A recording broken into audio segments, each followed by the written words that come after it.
A lot of people think, oh, you're in your 30s, testosterone's probably still where it should be. Oftentimes it's not. We have guys at Game Day Men's Health in their 20s that come in.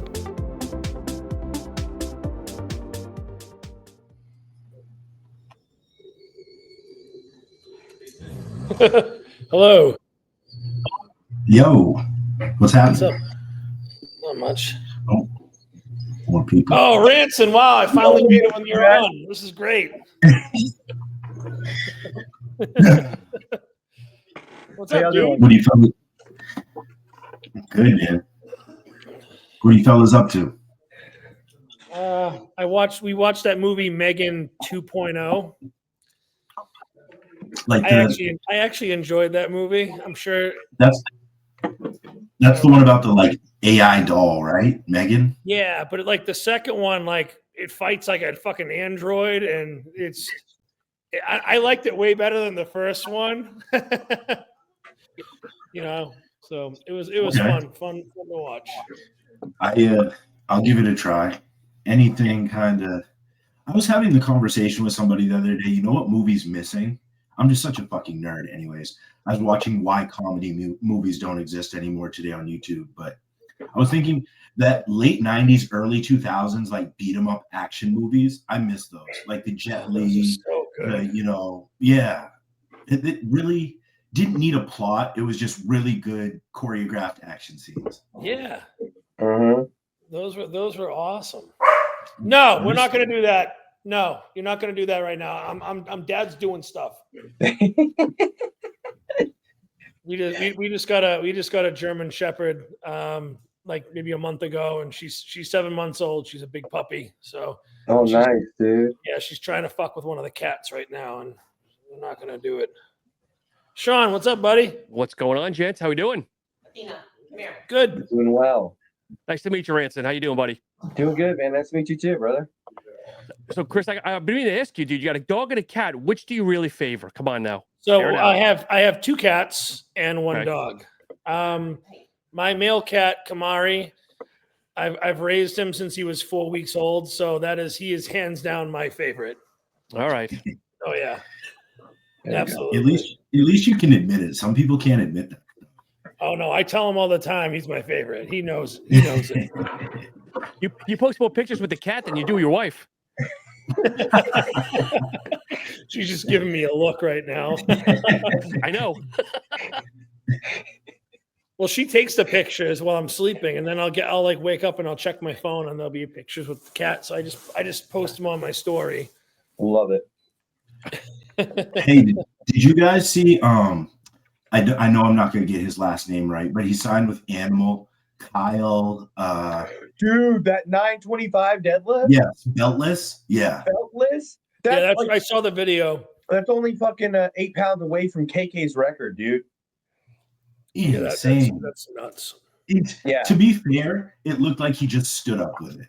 Like, it was easy. And for that to be his peak deadlift, oh, dude, I'm really excited to see what he pulls at his meet, man. Like, it's gonna be fucking wild. Yeah. And his squat was stupid too. Did you see that? What I saw him go for triples. I saw a YouTube video we were in for triple at like. Well, his singles crazy too. I forgot what he did for a single, but it was fucking up there, man. He's so damn strong. And to see the way he's progressed over the past like couple years too. Dude, it's exciting to see. Like every time I see a video of him, I'm like, fuck, maybe I want to get back under a heavy barbell again. Like,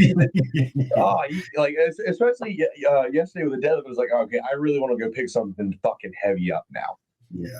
It's funny, Ranson, because you and I were talking in DMs like a couple days ago. We were talking about how I miss squatting and stuff, and you were programming him back in, and that's pretty cool. Yeah, that dude Kyle's an absolutely just a freak of nature. I think that squat video was like 850 or something, or 875 that he tripled in sleeves or some shit. Like that's crazy. Yeah. I don't really care. I mean, and the kid's massive. So I don't, like some people are like, oh, he weighs that much, like the haters, but it's just like, I'm sorry. You put 700 pounds on your back, 800, 900, like it all feels like shitty, quite honestly. Yeah. Like people don't understand what 800 pounds feels like when it's on your back. Amen. Oh, Like it's you can heavy. literally feel like your feet spreading apart, like when you just unrack it before you do anything else, and like letting it settle there. It's just like it's a different fucking world. It's a different world, man. And the pressure that's in your head when you're coming up with 800 plus. Holy fuck! Yep. The only time I have squatted over 8 or around 8 and it not felt like horrible, which is going to sound really weird that this didn't feel horrible, but 2020 Arnold, I doubled 800, super hungover, and because like they didn't have the animal cage that year, and we were supposed to do stuff in the animal cage, but since it was canceled, we went to, I think Pinnacle was the gym that we went to, and like That's a good gym. That's a good gym. Like we did, there was like a bunch of like powerlifting people held stuff there, in different lifts, like that was supposed to be the animal cage. We pretty much did that there for 3 days, and on Sunday, me and Chris Richard, my coach at the time, like pretty much all of us powerlifters had gone out that Saturday night and just got trashed. And literally, I was supposed to have a heavy squat, and literally I was still drunk when I woke up that morning, and don't know, like it was like went there to the gym, just felt like terrible. I was eating pizza, and this girl gave me like a handful of like pills. She's like, "Here, take these, you'll feel better." I had no idea what it was. It took them, and it ended up doubling 800. So probably give you fucking meth and PCP. And you're like, yeah, let's go. Let's go 1,000. A friend of mine, like I actually saw her like her and her husband came up to help do some cleanup stuff here after Hurricane Helene, literally like a year ago. And I asked her, finally asked her, like, hey, I'm curious, what was in that concoction of like pills and stuff you gave me? And it was like Midol, like Adderall, Tylenol.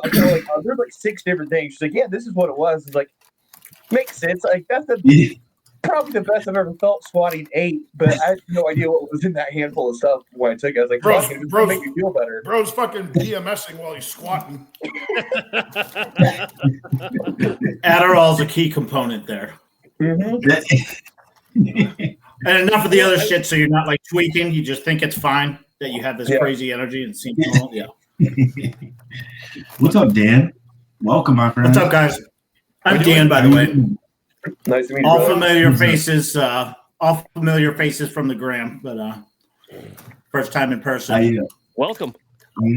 I wanted to have Dan Nice on to here see because he's got a couple shows ahead of him, and he works with Nate. And hell yeah. You look great, dude. You look great. Oh, Thanks. I know who you are now, Dan. I've seen pictures. Yeah. Yeah, We've chit chatted. Yep. Yeah, we have. That's right. We were talking about 3 plates versus 6 plates, and Yes. yes. Yep. Oh yeah. Yep. I see a lot of people on social media, and I see people in public, and I'm like, I think I talked to that guy, or I met him before. Yeah. I saw you at NPC Rhode Island. Oh, that's right. Yep. But I had followed you for like a day, and all I knew was that you squatted 800, and I was like, "Oh my god, he's right there!" I was too intimidated. I was like, "I'm just gonna let him walk by." I'm like a little midget, just with retard strength. I don't buy the short guy thing making you automatically stronger, because by that equation, a guy who's 2 feet tall would squat the most in the whole world. That doesn't make any sense. Yeah. Right? They always hit us with that. Mm-hmm. Of course. Dan, how tall are you? I'm pretty short. I'm 5'8", but that's what it says on my license. I'm probably really 5'7". Motherfucker, like I'm 5'7", so you can't be like, oh, I'm short, and then still be taller than me. No, doesn't work that way. Yeah. My license is 5'7". I'm 5'6". Yeah. Because, you get your license. They write that on there when you're like 17. Yeah. And when I had gotten a physical the year before, I was 5'7". So I just I must have grown. We're putting 5'8" on there. Dude, the NPC and the IFBB, they do more height checks than fucking DMVs. Oh, yeah. Right? It's insane. Yeah. They're the experts. Not for this guy. Just bodybuilding. So Dan, what shows are you doing? I'm assuming because you look clean. I'm assuming like Connecticut or New England's. I'm doing Main Muscle Classic, and then New nice. England's the week after. Yep. Hell yeah, I'll be at New England, so I'll cheat. Hell yeah. For sure. Awesome. I'll be on your both. fucking back is just shredded. Yeah. Absolutely. Yeah, that worked out. It usually comes right off my back, no problem. Oh, yeah. Nice. Hell yeah. Yeah, he looks solid. Brendan, are you working security at the New England's? Maine, I am. They haven't asked me to do New England's yet, but I'm sure they will. Nice. Does We'll see. Mike need a bodyguard or something? Apparently, Yes. Can't even handle it by himself. He'd be too nice. No, honestly, like I just want to enjoy. Like I want to go to New England's and just enjoy it with you guys. Like, Yeah. I just don't want to keep. I have no problem like working some of these local shows, but it's like I just want to go there and enjoy the show for once. Mm-hmm. I haven't been to that one in is forever. I haven't been to it since Which one, New England? Oh, which one are you asking, Mike? Yeah, I'm here. okay. Are you There we talking go. about New England? Yeah, I haven't been there since. Remember, I used to be at the John Hancock Yeah. in Boston. Yeah, before I went to what was it, Lowell for a little bit. Lynn, City of Sin. I hate Lynn, that's right. I get them mixed up. Yeah. John Hancock. They used to, if you listen to the Expediter because you were new, they crammed you down into this like back alley behind the place. We'd all be down there like we were getting on rail cars or something. They'd be like, "Move further back, move further back." And you're like, "Dude, I can't go back any further."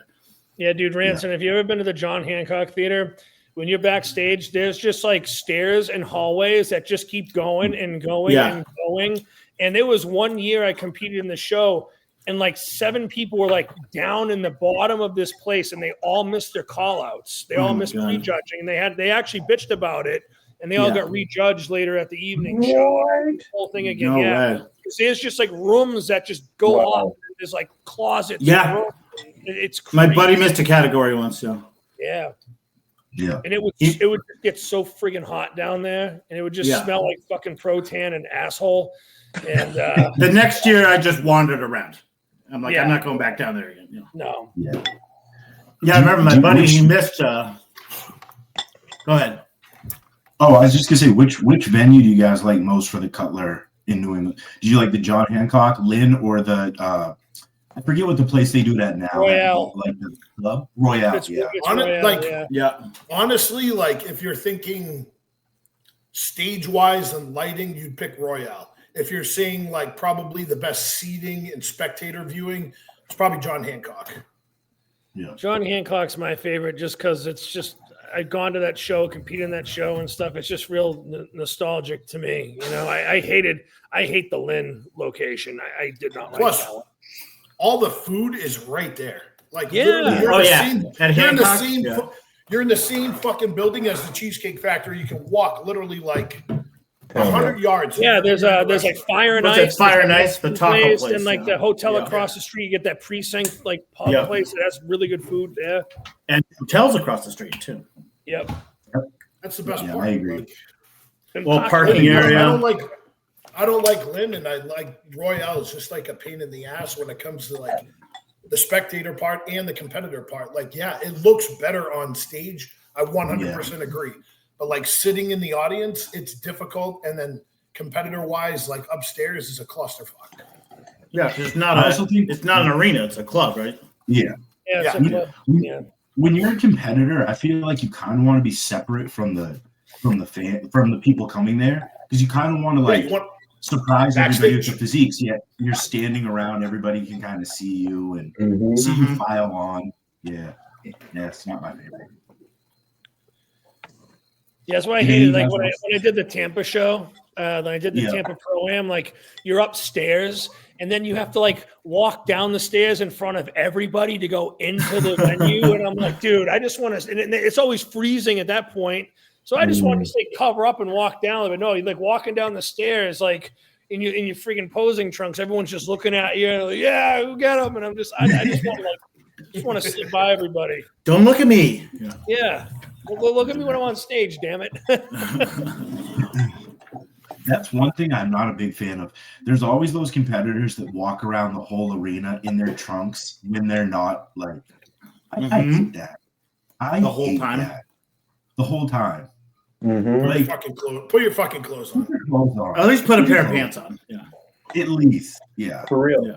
I'm gonna do what the next time I compete. I'm gonna do what the women do. I'm just gonna walk around in a giant like satin bathrobe. Yeah. Yes, and a bonnet.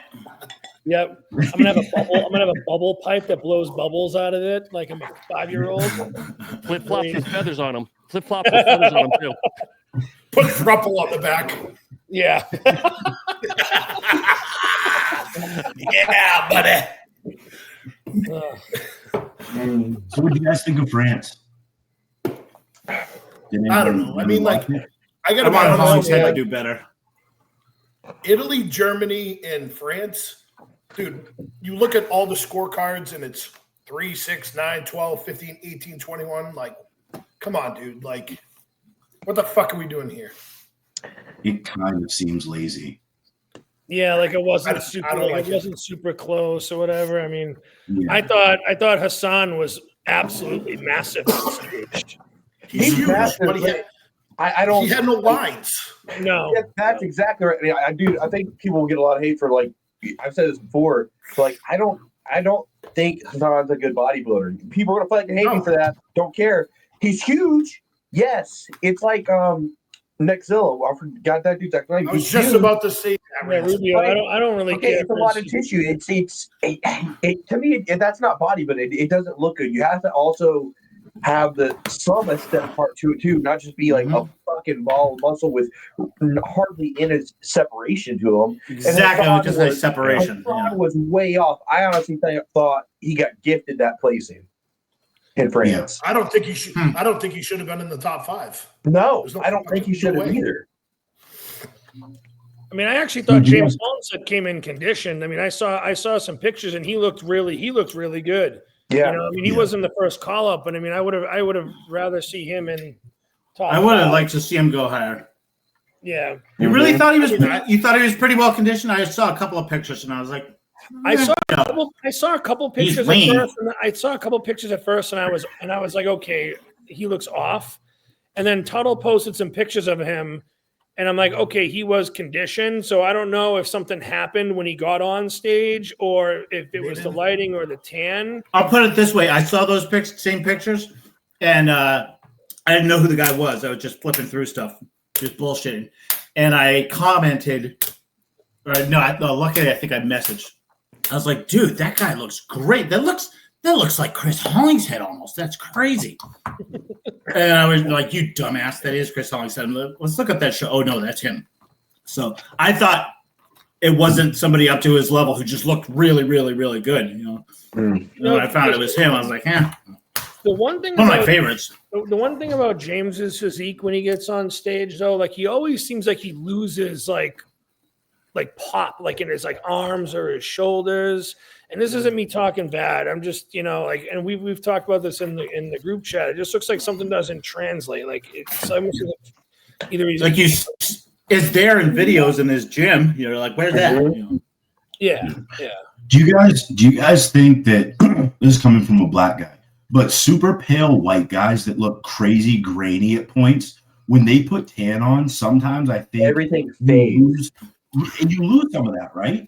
Yeah. So dude, I will tell you this, Mike. I never really looked good with my tan on. I always felt like I would lose detail. And the reason why, and I was talking with Ashton about this, on some skin types, when you put the tan on, it almost needs a little bit longer to settle and absorb in. So last year when we did nationals, like I got base coats prior to getting my tan on. And that actually allowed it to absorb a lot better. And it actually translated. That was like the first time I'm like, wow, I actually look good with my tan on. Interesting. As much as it sucks, if the whiter you are, if you go tanning 2 months out and you have like a base going in there, your tan is going to stick a hell of a lot better. Yep. Yeah. Now, when it comes to James, I know that Chris said that like they were 265 and this is probably the best conditioning that they had, but he feels that they could have pushed another 5 to 7 pounds of fullness on him, and they think that that's the sweet spot right there. So they're doing another show. They're game planning for it, and they're gonna come in 5 to 7 pounds fuller.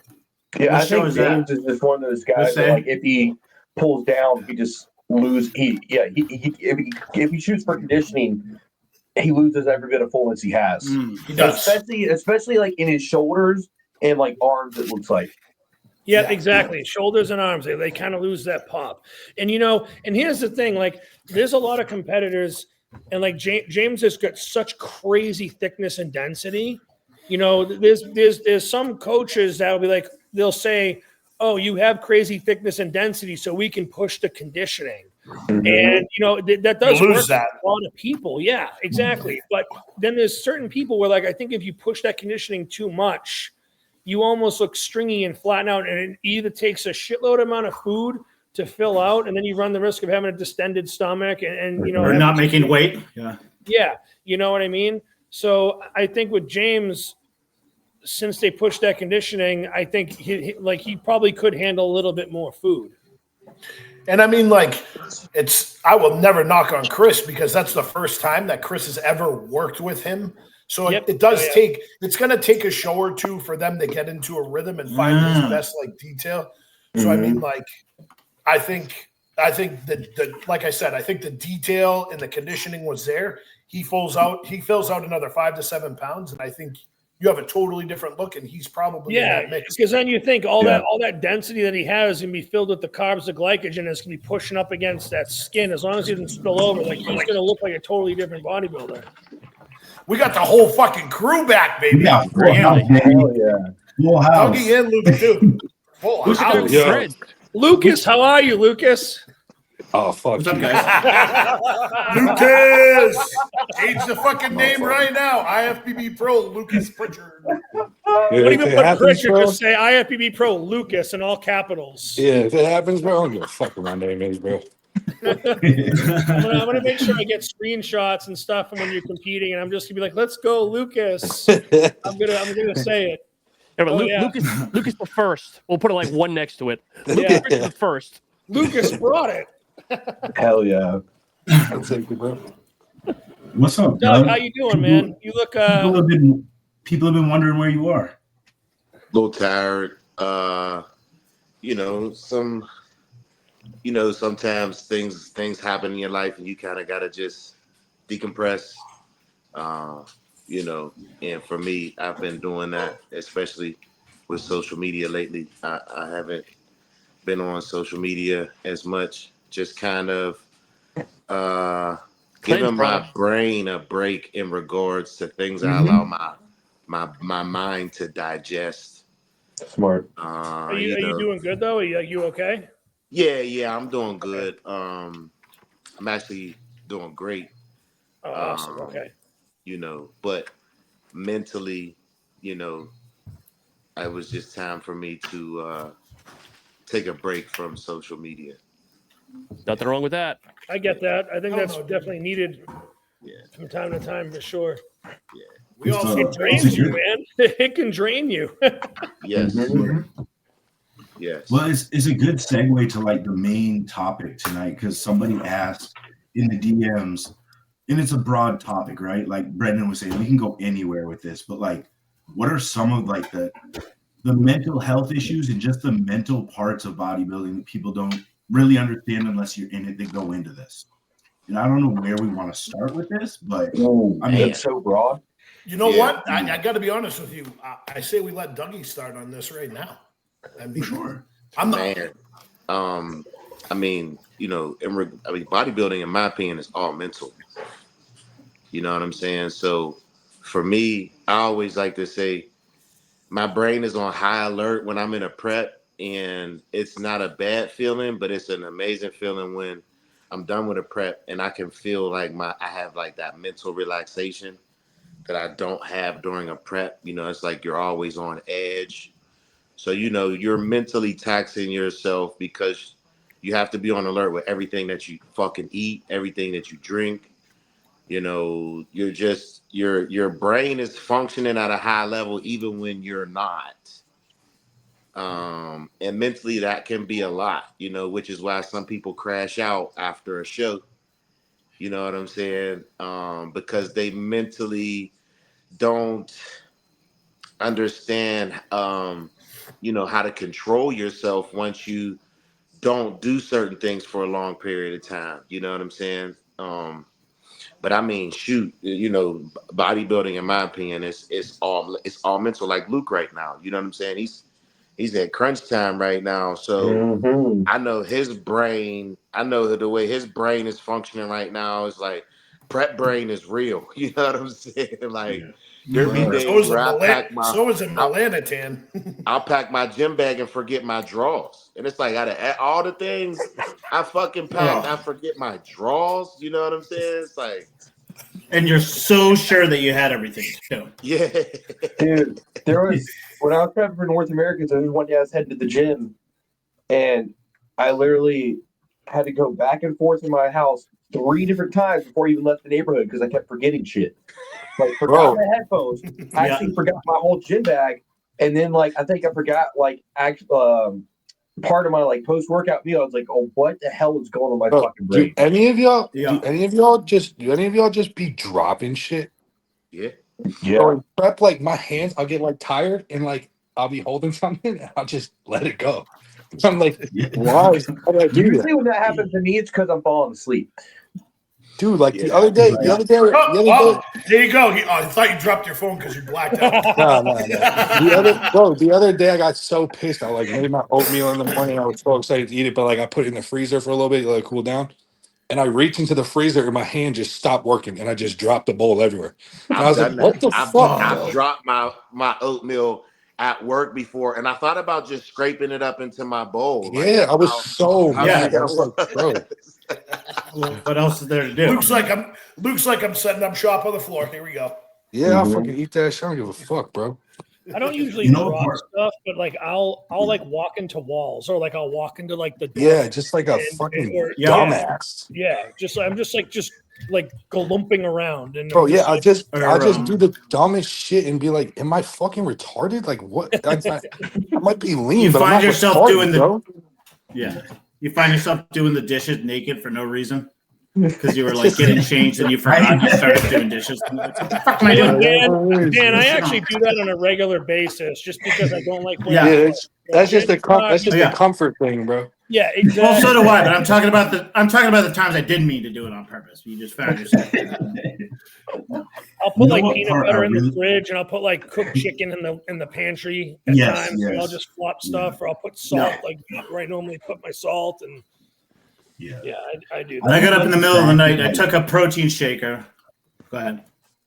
I was just gonna say, like, the part that fucks me up sometimes, and maybe it's because I think too much about it, is you have a certain emotion, and you know if you weren't in prep, you wouldn't have that emotion, but yet you can't stop that emotion, and you know that emotion is driven by the drugs that you're taking. I fucking hate that. See, I'm the opposite. I like lose a lot of mine. Me too. Really? Yeah, as I get closer to prep, I'll just like I'll be like, whatever. Like my car could blow up, and I'm like, that sucks. I have to get a new one. Like, it won't please me. You know what I mean? But the only thing that I think I said this before. The only thing that happens though, like with me, is like as I get closer, like 3 weeks out, like I told you, I'd be doing cardio and I just start crying. Just because I'm like happy that it's all coming together, like that's like the one thing that I do. Yeah, dude. Yeah. I do, but listen to music in the car. Or reading some stupid quote. And you don't totally cry. You go like, "Oh shit, man!" Like that's pretty much and then it. you just like, yep, I'm gonna go home and take some more Adex. I've cried doing cardio sessions. Yeah, that'll happen to me. And then like the other thing that happens to me for some damn reason, and this happened at least like twice a freaking week the last month in North America, is I would stub my toe on everything. And then like, but because of fucking, Halo and Trend, it's just like I would get so freaking damn angry. And it's like, it just been, and like right after that happens, I'm like, why am I getting so mad? It's just like, it fucking hurt, but it just, I lose my shit. Is Luke eating on the floor now? Did Luke drop something? Is he eating on the floor? Yeah, he knows that. Is doing right now. What? You talk shit? So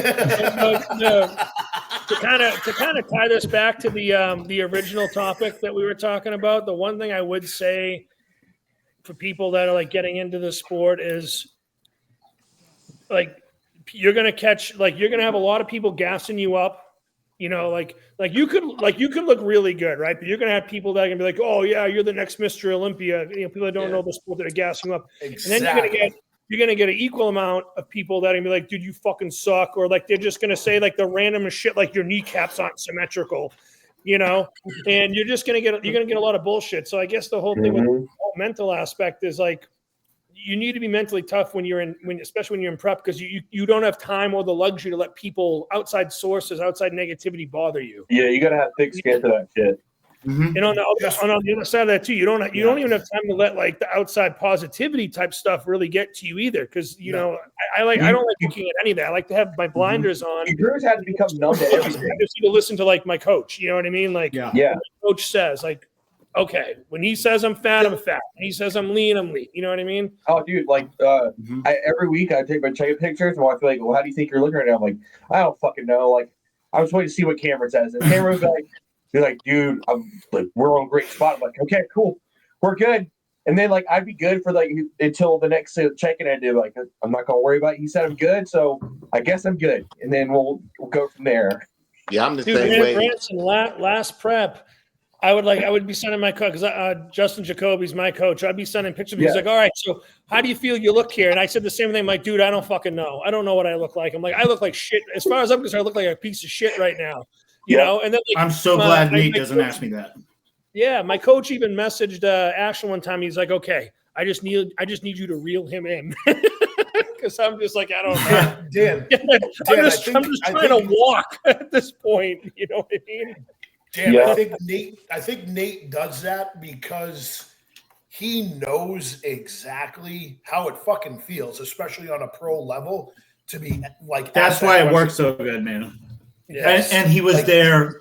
He is there now, and he was an amateur like myself not that long ago, so he knows what this is. Yeah. I remember a boss telling us he would sometimes, like on the job, it's best to have somebody who's newer train the trainee, because that guy remembers being new. You know. Yeah. My last coach was a great pro, but it was and she had been out of it for a long time. Now it's a guy who's right in there, so much better. I mean, there's just a lot of nuances when it comes to bodybuilding. You know what I'm saying? And like for me, I'm glad that I had the coach that I had, because I need you to tell me. I don't need him to tell me I look good. I need him to tell me what I need to work on. Yes. You know what I'm saying? Because at the end of the day, we all look good. All of us that take it serious and compete, you know. But it's about making those enhancements in your off season. You know what I'm saying? And you know, I never liked the way I look. Never. I've never. After a show, I'll be like, all right, that was my best look. But all the way up through, I don't like the way I look. I usually like the way I look when I look back on pictures like 6 weeks later. I'm like, fuck, yeah, I actually look good there. Yeah. But in the moment. Sometimes you don't look for years. And at the time, you're like, oh, that sucked. And you look at it like, dude, that wasn't that bad. That might be better than I am. Oh, for sure. So one of the only times I thought I looked good was the morning of North Americans. I was looking in the mirror. I was like, okay. Yeah. Let's go, handsome. I'd say to piggyback off that, it's if you're not mentally tough, this is not the sport for you. One. I was about to say the same thing. Yeah. Two. Yeah. If you are working with somebody or you're coaching somebody, like you have a coach or you're coaching somebody, if you as a coach are always having to compliment them, or you're an athlete and you're looking for your coach to compliment you, you're in the wrong fucking sport. Yeah. Yes, communication about fixing your weaknesses, everything like that is fine. But if you're looking for your coach to be like, yeah, bro, you look fucking great. We're going to kill this. You're getting your pro. Like, no. Yeah, if you're looking for that novelty. I don't believe in that, because you're setting the bar way too fucking high in somebody's head. And then guess what? If it doesn't turn out, the way you guys wanted to. You show up at a national show and you're telling your athlete you're going to fucking go pro, you're going to win the overall, and then all of a sudden a freak comes out of fucking nowhere, and then you're mentally fucked. And then you don't know what to do with yourself. You start coming off the drugs, and your fucking head is in a different place. I'm telling you, man. I'm sure every one of us sitting here can relate to that comment right there. Second place. Because I would say second place makes you or break you. God, and for me, it was one of those moments where I felt like I knew I needed that, because I felt like I already had it won. So then when I got that second place, I dedicated myself. What makes you hungry? Yeah, it was like, I was like, oh, I didn't take it like, I didn't feel like I was completely ready. And I was like, all right, I know what I need to do. Yeah. It wasn't nothing. And that's the thing about to add to what you're saying, you have to have thick skin, but you also have to love challenges as a bodybuilder. Exactly. You know what I'm saying? No, I agree. And when you see, like I always say, I don't lose, I learn. Because in bodybuilding, let's keep it 100. If a judge just don't like the way that you look, they just don't like the way that you look. There's no criteria in that. I just don't like the way that you look. And sometimes you can lose like that. You know what I'm saying? But that doesn't mean that you didn't bring your best. That doesn't mean that you're not a great bodybuilder. That just means that the judges didn't like the way you look. You know what I'm saying? And you have to be able to accept the challenge of getting better the next time you come on stage. And that goes to someone who just loves bodybuilding. If you love bodybuilding, the result of the show doesn't trump anything else, no pun intended. You know what I'm saying? You can really tell a lot about a person too when they lose. You know what I mean? Like some people do a show thinking they're like the best thing in the world. They lose or they just get their ass kicked, and then you never see them step on a stage again. Oh, it's not for me, or I develop mental health issues. It's like, and sometimes it's worse when a coach, you guys are all full of yourselves. I've heard that one. Yeah, because I don't like when a coach, like there's some guys like are going to be in the mix, like Ranson. We all knew you were going to be in the mix, but then there's those other bodybuilders whose coaches be like, "Yeah, man, you're going to make first call out," and this motherfucker is not going to make a first call out. Like, why are you allowing this person? I just don't think. I don't think as a coach you should ever be saying that stuff. Like even my coach is like, "You're going to be at your all-time best. You're going to be peeled inside out." And we that's all we can hope for because we don't know who's going to show up. He's like, I can't guarantee placings. Yep. And I don't think cards are going to fall. Yeah, and I don't think a coach should ever be like, you're going to get first call. You're going to win because you don't know. No. I think if you have a coach that does that, fire them. Exactly. Like, if you're always hyping you up like all season long, like, oh yeah, you look good, things are going great, and especially like leading to a contest, he's always doing this instead of like, hey, we need to change this. Get fucking rid of that coach. You don't need it. I think it's the wrong fucking coach for you. I'm telling you right now. I've gotten a lot of people like, giving me props and stuff going into this show, like saying I'm going to do well. I think the only person that hasn't said that is Blue. Like he's the only one. He's like, all right, keep going. Yeah, gotta keep you in a place where you don't get ahead of yourself. And you can't get complacent and just be like, oh, I'm going to win. And then you take your foot off the gas. While there's someone that's like, hey, 200 followers on social media that's just busting their ass in the shadows and just shows up and whoops everyone, That's right.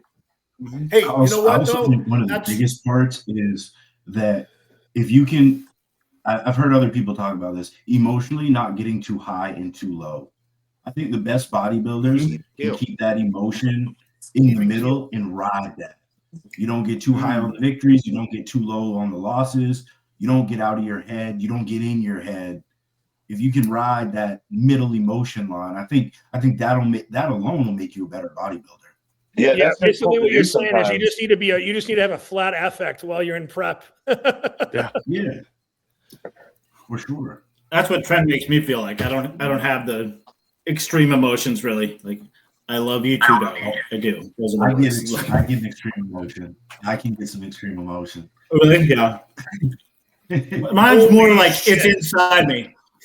If I flip out, it's because of food. It's not because of drugs. Because I flipped out my hardest, my first show, and I was natural, totally natural, and I was fine the whole time.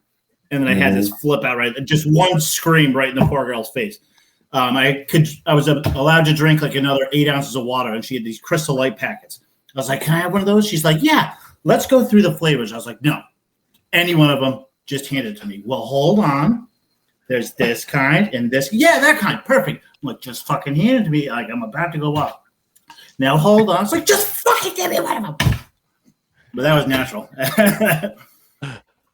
I'm not gonna lie, I'd be annoyed too, just because I and that has nothing to do with food. That's just the fact that I had to repeat myself 3 times now. Bingo. Dude, yeah. That's when I'd be aggravated. But we have to catch ourselves on that, For sure. You think, okay, would Fed Dan have done that? No. Yeah, or with everybody else too, people at work, like whatever. You got to catch yourself and be a professional about it, because you're the one who signed up for this, not them. Absolutely. Yeah. And that's another thing too. We can talk about. It's like when you do a contest prep, or like when people are just very emotionally unstable, when they take it out on like their family or everyone else around them or their friends. It's like, look, dude, like you decide to do this yourself. Nobody makes us. Like, we could all quit at any time. You can stop at any fucking time. Yeah. You know what I'm saying? Oh yeah. Yeah. And everybody else doesn't have to.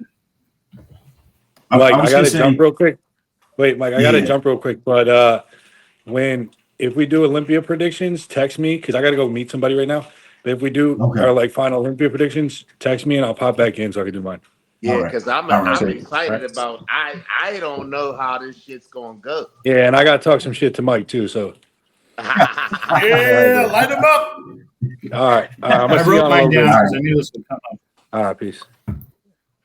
Yeah, I'm excited about the Olympia this year, man. It's been a while since I've been excited like how I feel now, just because I feel like I know the couple that's going to be in the mix, but then there's just those extra ones like Nick didn't compete last year.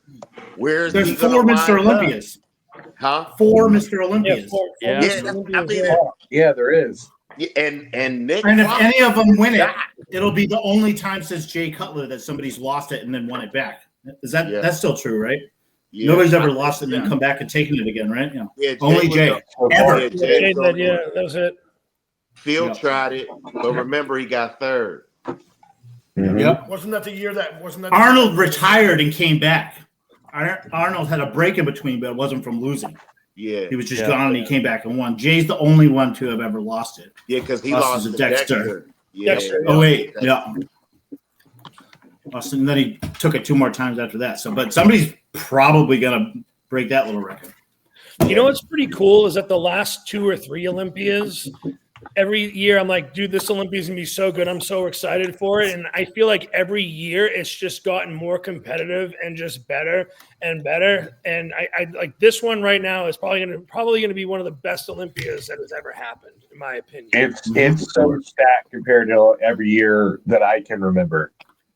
Tell me 1 to 15. Tell me 1 to 15 a better Olympia open. Yeah, because some guys are gonna lose. And it doesn't mean that they're not great bodybuilders. Yeah. You know what I'm saying? Like, you got, not mean you're a great. You got a guy like that's just crazy, right? The guys that's going to take 2nd through 15th are all going to look unreal.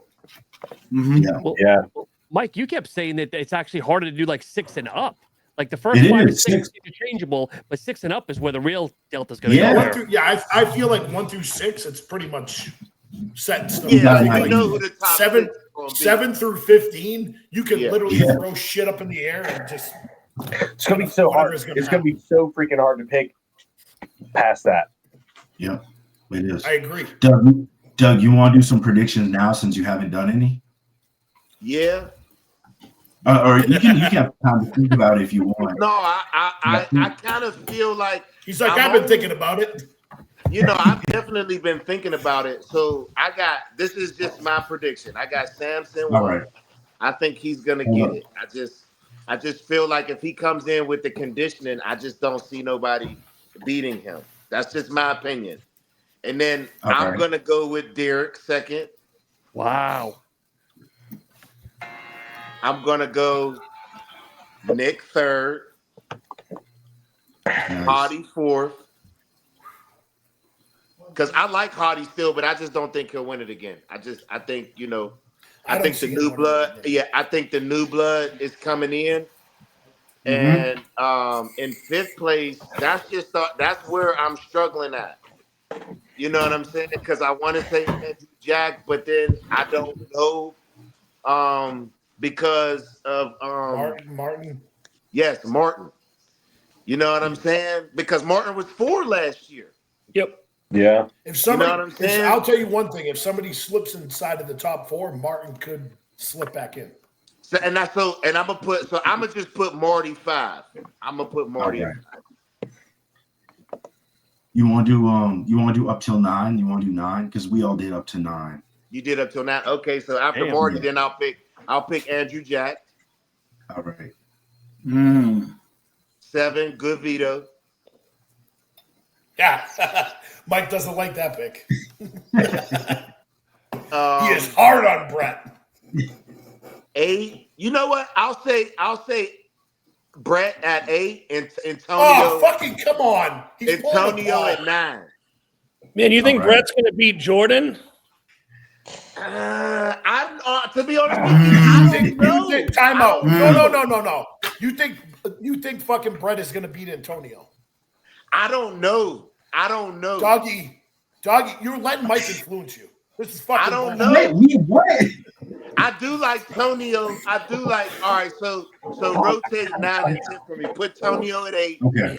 Put Brett Get at Luke 9. on. Mike, my predictions, because I don't know what the hell mine were. I can't remember.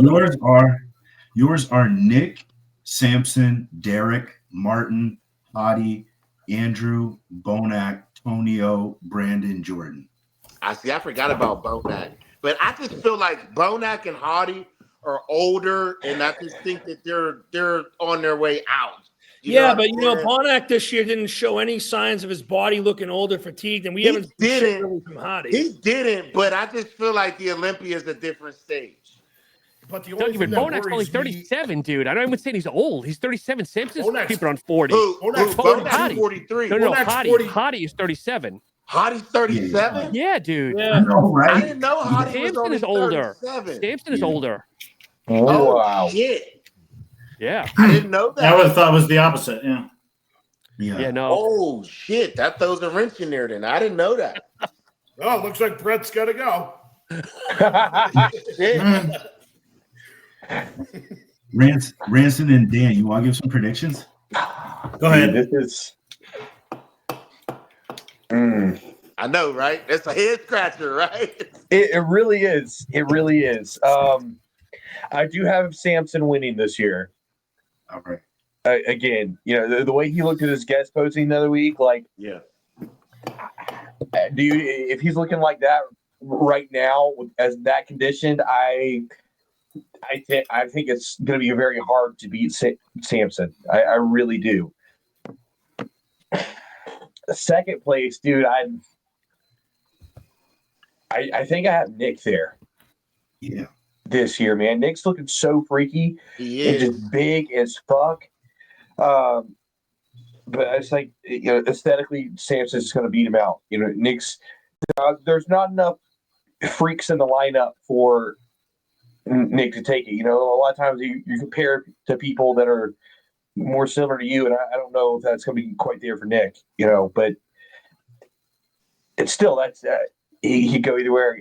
After that, I'm going to go with Derek third. Hottie fourth. I'm going to go actually Martin fifth.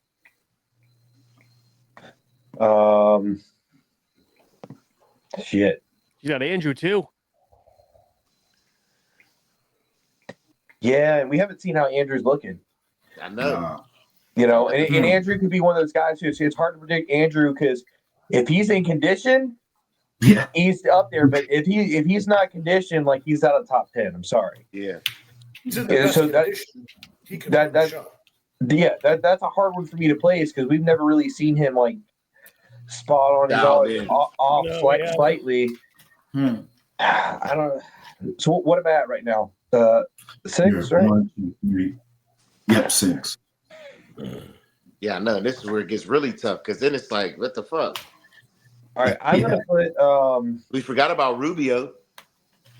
Come on, I man. don't have him in my opinion. I don't think he's gonna do shit. Douglas, No. Douglas, don't do it. Don't do it. I'm gonna go Bonac Don't do it. 6.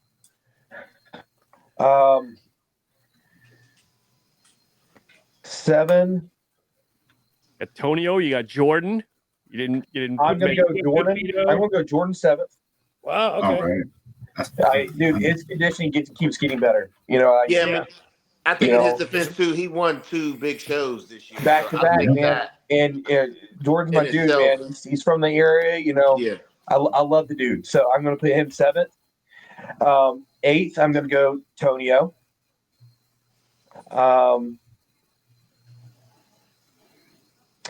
9th, I'm actually gonna go Urs.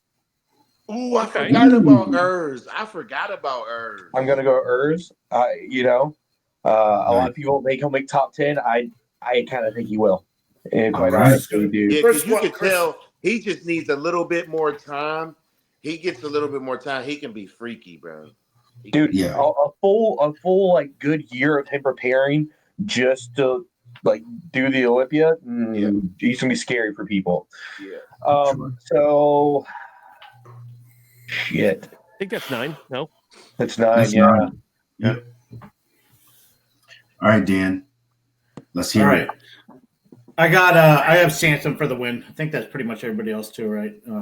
I got Samson. Nope. This one's tough. Second is tough because Nick's definitely my favorite in the show. I followed him since like the Iron Rebel days. Always been really cool. He'll chit chat and whatnot. It's awesome. But anyways, I've got him all the way in 3rd though. Got Nick in 3rd, and then Hottie right after that.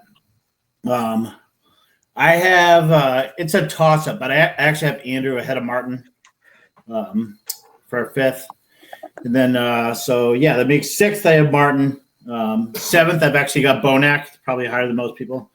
8th, I do have Jordan. 9th, Brandon Curry, and that's 9. But for 10th, I did have Brett. I just can't see. I don't see him in the little bit that I've looked. Jordan seems like more of a standout right now. Yeah, just a little bit more separation, a little bit more explosive. Yeah, a little more like holy shit. Brett, he looks big and he looks good like a bodybuilder should, but not that extra little bit of zazz. I'm picking up. I have all those old heads in there because like they still look really decent, and the judges like that. The judges like seeing the classic guys still up there and still doing it. And, it's gonna. I don't know. It might even be like nostalgic for the judges, and they have Olympia experience too. True. Some of them. No, I guess that's part of it. I was going to say they wouldn't be doing it if they didn't think they could do good, but a lot of old guys think they can do good. They do terrible, but no, I think them just being Mr. Olympias, it's almost like it automatically gets them in the top 10. Brandon still his most muscular. Watch that at the show. Watch how standout that shot is for him. You'd see him up in the lineup, and his legs weren't quite as big as the other guys the last few times, but on that most muscular, it's no doubt. Like from here to here when he comes over, it's fucking insane. His quarter turns always look really good. Yes, they do. Yeah, they do. Sean, what about you? What do you got? So I got Samson, Hottie, Nick, Derek, Andrew, and I'm gonna put Tonio in 6, Bonac in 7. Because I got to think of those other ones now too. I'll go Big Vito. Martin. All right. Go Martin. I'll go Big Vito, and then I'll join in the Ranson train too. I'll put Urs in 9th for under top 10. Okay. All right. Hell yeah. And Steve Weinberger is the head judge still, right? Yeah. I'll have Brett at 10, by the way, also. Brett 10. Yeah. I'm gonna swap out in mine my 6th and 7th spot. I'm gonna switch Tonio and Bonac so everybody knows. Okay. Moving Tonio up 1, Bonac down 1. Oh. Tonio just looked really good in that last video. He is looking good. bro. He looked nuts. His Yeah. lats were just hanging like they're He's slabs so of meat. freaking round. Right? Yeah. He's a bubbly Vascular, too. motherfucker. Vascular as fuck.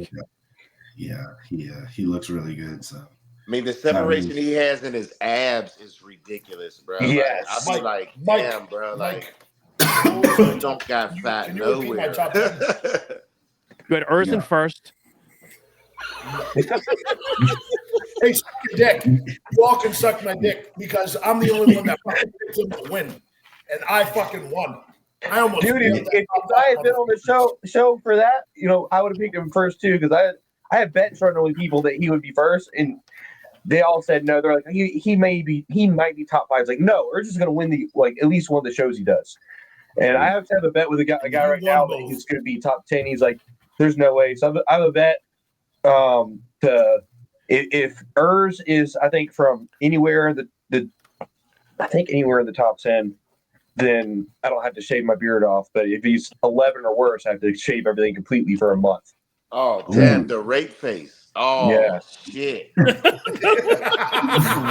face. That's what we call that in Fucking Pittsburgh, dumb. the rape face. The rape face. hey, Hey, it's a good When I thing did we're that out. my first show. Hey, My first show, I shaved all my hair on my face. My wife was mad as fuck. She Oh, was like, dude. don't ever do that shit again. Dude, I told my wife about this bet. She goes, "Why the hell would you ever make that bet?" I was like, "It's not money." She's like, "Yeah, I hate when you shave your face." Yeah, mine don't like that shit either. Tell you what, I like to live dangerously. it's a good thing we're a fucking hour in, not getting demonetized. But wait, Ranson, do you have to keep it? How long do you have to keep it clean for, though, brother? Is there a clause on that? It's the first 3 minutes. Month, right? Yeah. No. Like every episode, they watch every episode, and it's only the first 3 minutes. No. What I was saying, Ranson, with the bet, how long do you have to stay clean though? Well, if you shave it, for it's a month straight. Oh, for a month. Okay. All right. Yeah, Okay. bro, yeah. that's a long time. It is. So I'm really hoping that doesn't happen, man. I put my rape face on first thing every morning. I think Earls will place in the top 10. I mean, you gotta think about it. When he was in Pittsburgh for the show in Pittsburgh, the Pittsburgh, I asked him I didn't know he was gonna be switching over, and I asked him like, "Yo, how do you make weight?" Because he looks like an open bodybuilder in his off season. Yeah. And he laughed. It was funny. Thinking back now, I'm like, oh, he already knew what he was doing back in May. Yeah. So we didn't know. But because when I seen him at the Arnold, when he was walking around, I'm like, yo, he don't look like no classic bodybuilder in the off season. He looked like a fucking open guy. So when I seen him in Pittsburgh, I had to ask, because I do know a lot of those guys sacrifice muscle to make weight. You know what I'm saying? Because that's just a part of the game when you're in that division. Mm-hmm. So it's cool to see him not have to sacrifice weight. And it was the same thing with C-Bum when he did his bodybuilding show. And I also know that feeling of when I did the Pittsburgh, it was great to not have to get on a fucking scale, bro. Like dead ass. Like to not have to worry about making a weight, having the stress of I gotta make this weight. You know what I'm saying? Because sometimes you make weigh-in on the day of weigh-ins, and that shit will fuck with you mentally because it's like you're praying you make weight. Oh, dude, that stressed me the fuck out last year. I remember not making it until the second try. He told me, he's like, "Go pee." I was like 3 ounces over. I was like, I already tried everything. I was like ready to cry. He's like, just go and come back. I just walked away and came back. It was exactly the same. He's like, and we're good. He just like shoot me in there. Yeah. This guy just wanted me to go make an effort, but oh my god, yeah. If you could eliminate that part, fuck yeah. Just focus on the physique. Luke's got some secret information, or else he's not switching his picks. What do you say? I say you're tapped in, where you wouldn't be switching your picks. I know you know something. I know you've seen something. No. I don't know nothing. I'm just switching my picks. I don't know nothing. I know nothing. Listen, we don't need any bodybuilding insider trading information, Luke. All right, because then you don't. Shit don't count. I just changed. They're all training at his fucking gym. Yeah, it's the prep rate that's got what to change. Don't worry, guys. All right, wait. Did you guys all do your picks? Yeah. I haven't Yeah. changed mine yet, but I'll probably change them sometime this week. I think. Right, Luke, no pressure. As well, we got one more. I mean, I fly out to Vegas a week from today, so we got literally one more podcast before the real thing. What day is check-ins so for you, Luke? What day is check-ins for you? Monday. Okay. Yeah, and then Wednesday. And then you'll go on Wednesday? Yeah. Oh, that's good. So you'll have a couple days to carve up. Yeah. It's just weird competing on a fucking Wednesday, bro. It's like so never done this shit before. All right, ready? Yeah. All right. I'm gonna ride for my hometown, bro. And I'm gonna put Derek first. I'm gonna put Derek first. Shake it up a little bit. Samson in second. I'll put Nick in third, Hottie in fourth. Yep. Martin in fifth, Andrew in sixth. Okay. Vito in seventh still. Yep. I'm gonna go Bonac in eighth. All right. I'm gonna go Brandon in ninth, and then I'm gonna put Urs in 10th. There Antonio? we go. Urs in Right. Luke, you may be the only person bodybuilding fan that has Derek winning this year. I don't think anybody has had Derek winning. I know, but I know. He's got to stay in his good graces. Yeah, well, first of He all, totally could, though. That is true, but second of all, it's honestly kind of retarded. Everyone's logic makes no fucking sense. So, like, Derek has won everything except for literally last year, where he got fucked by Hani, completely over diuretic, lost his legs. Then he comes back and he handily smoked Samson at the Arnold. Nobody had Samson winning. Everyone had Derek winning at that show after they got. I will tell you that I was there in person, and that was fucking wild. Exactly. And then a couple weeks later, he beats Nick. Short, controversial to some people, but he still beats Nick. And now people are like, "Oh, fourth place," and it's like, "Oh, it's going to be Nick or Samson for the win." And I made this comment in the group chat. I think Nick is going to bring one of the freakiest physiques we've ever seen on a bodybuilding stage ever. Do I think it's going to win? Hell no. Do I think he's 280 and he's a generous 5'6"? Generous. No, Nick's taller than me. Yeah, I was Nick's about to say Nick's taller. taller than me. He's taller than me. Okay, then maybe he's 5'7" on a good He's like day. 5'7", 5'7.5". He's definitely an inch or two taller. I want to know, Mike. Bro, I want to know what you guys say. 5'6", Just 5'7". because you 6'3", motherfucker, old tall ass motherfucker. bro, sit fucking. Anybody else ever work a bouncing job and find yourself kicking out tall guys all the time? Dude, I literally speared a 6'6" guy down a flight of stairs into a fucking Pepsi vending machine. Yeah. And somebody points it out to you. Are you a heightist or something? Yeah. Oh shit. Yeah, he smacked his wife, and I just bulldozed him. Just Goldberg spear move down the stairs. Yeah. It's the best when you know you can. Yeah. Oh yeah. And you're totally gonna get out of it. Yeah. It was him. Oh yes. Oh my god. Here we go. Luke, I started talking over you. Sorry. Go ahead. Oh, you're good. So, yeah, this motherfucker Nick is gonna be 280 at 5'7", okay? and I love Luke. Bro, that's 15 pounds up from what he was at Pittsburgh. And he didn't need 15 pounds. I think he is going to bring a freaky level of muscularity, like I said, that we've probably never seen before on a physique. But it's going to be hard for me to believe that some of that didn't go to the midsection. And I do not think the judges at the Olympia level are going to reward that for the top spot. That's why I have him in third. I think he's going to be up there. And I think just because of his condition and his muscularity, he's going to beat the majority of people in the show.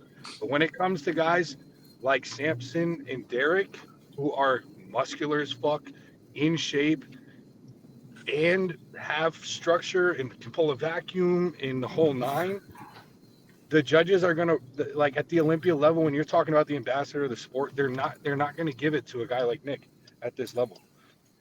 So Yeah, I just think the logic, listen. I just think the logic. Let me just make this last point. I just think the logic of like writing off Derek when he's literally only lost one show, which was the Olympia, where he got third, and he looked like the shittiest version of himself, and he still got third. Is like You now make a good point. You make I don't really understand. good I don't understand where. I don't think anyone's writing him off. I don't think anyone's writing him off. I'm not writing nobody. him off. What do you mean? Nobody has him winning. Yeah, I don't. Because the only way I see him beating everyone has different opinions. Yeah, the only way I see him beating Samson is if Samson does that goofy shit he did at the Arnold, try to be the biggest guy in the show. He's got to come in with the condition. Yeah. Okay, Luke, I have a question for you. I have a question for you, right? Yes. About Nick and Derek. Okay. Sure. Take like what you think the judges are looking for and take that politics out of the equation. Mm-hmm. You put Derek and Nick next to each other. Who would you, in that situation, who would you pick to win? Derek. Okay. So you still go with Derek. Okay. I think that Nick, I love freaky bodybuilding. I want to see Nick, but would I rather look like Nick or rather look like Derek? I'd rather look like Derek. Yeah, for sure. For sure. But as a fan, I want to see Nick. Like, I'm excited to see this fucking over-muscled dwarf freak on stage go crazy. Like, that's gonna be sick. Like, it's just gonna be sick to see. Like, but it's hard to believe that. Look, like, real question. Luke, have you seen Nick in person? Yes. Okay. You think he's only 5'6"? I know he's not 5'6". I got pictures with him. Bro, he's taller than me. Be up to my nipple, bro. That's all you're going off of. Yeah, well, we know what 5'6" feels like. You're thinking down here somewhere, and you're not gonna know. Luke is funny as hell, bro. Hey, don't get me wrong. I know him and Rock. Like, I know this is probably not a great comparison, but the last time somebody big as fuck with muscularity won the Olympia, and I know they don't have the same shape, but it was fucking Rami. And he won 2 years in a row, being the biggest motherfucker in the lineup. Bro, I hate that narrative. Rami has phenomenal shape, honestly. I think it was completely overlooked. His taper is insane. His shoulder width, I've never liked that narrative that like he's just a muscle-bound freak. That guy had great structure, and I think it was completely just like overlooked because he was so big that like people were like, that was the focal point, but he didn't have bad shape. Nick has bad shape. I find this is another good straight up bet. I want to see where's this money going right now, Brendan and Luke. Hey, don't fucking do that. You're trying to turn me and Luke against each other. I ain't gonna fucking. I'm just saying it's a friendly debate. This is a good straight up bet. One you have Derek, one you have Nick in first. Hey, Mike, I'm not going to take all your money. I can't be banned with everybody. The way. So hey, okay, Luke, you win the money from Mike, and then you give me the money you win from Mike because Nick's gonna fucking win it. Woo! Okay? Pause. You think Nick's gonna win the Olympia? I have Nick Hold on for one as well. Let me just say something. Who is going to beat Nick in the 2 side shots? Samson. Not one fucking person. Who's going to beat Nick in the most muscular? Not one person. That's 3 shots right there. And Nick now has a better fucking back double from head to toe than Derek. That's 4. He doesn't. He has better hamstrings and adductors. How many people can? Okay, we have fucking 7 other people sitting on this podcast right now. 6. Why don't we get their opinion? Who had the best back double at Pittsburgh? I thought Nick had a better back double than Derek at that show. Guess what the judges said? Judges said? Wrong. I think Derek, dude. I love the back double, man. Yeah, and I'm going to say Derek because for me, Derek has better detail in his back. Let me say this too. A big reason I was at Pittsburgh, right? I saw it live. When a big reason that people, first of all, no one roots for the guy on top. Like I said, Derek's won everything. Okay, Nick's got that underdog mentality, so people want to root for him. Coming back, that Pittsburgh show was his first show after sitting out all the Olympias, a mediocre look at New York the year before. He had to prove himself. Derek just came off in a fucking dominant performance at the Arnold a couple weeks prior. People were already expecting Derek to look really good. People didn't know what Nick was going to look like working with Kyle, da-da-da-da. So the surprise factor of seeing him come out like on the money got everyone going, oh shit, Nick, right? Now, was it close? Absolutely. But to sit there and say that Derek Lunsford has a top 5 back double bicep of all time. I'm not disagreeing with that. But you are, because Nick Walker doesn't, and you just said Nick's is better. Nick does have a top. I said from head to toe. I said from head to toe, not just back double, just the back. From glute to toe, Nick has a better back double. That's from what I'm glute talking to about. head, Derek's but Luke, it is a back double bicep. You are judged from your fucking head to your toes, not from your waist up. Yeah, no, glutes up. Nick doesn't get glutes in. Nick's glutes do not come in. His hamstrings they're not graders, but they're in. And you're telling me Derek's glutes do? Derek's glutes are the most strident glutes I've ever seen in my fucking life. What are you talking about? They're pretty strident. Ripped from top to bottom. Nick has better hamstrings, though. I was looking for this picture. Hold on for a second. I don't know if you guys can see this. So that's me standing next to Nick. So you can see he's a lot taller than I am by like at least an inch or two. That's the Liver King. That's not you.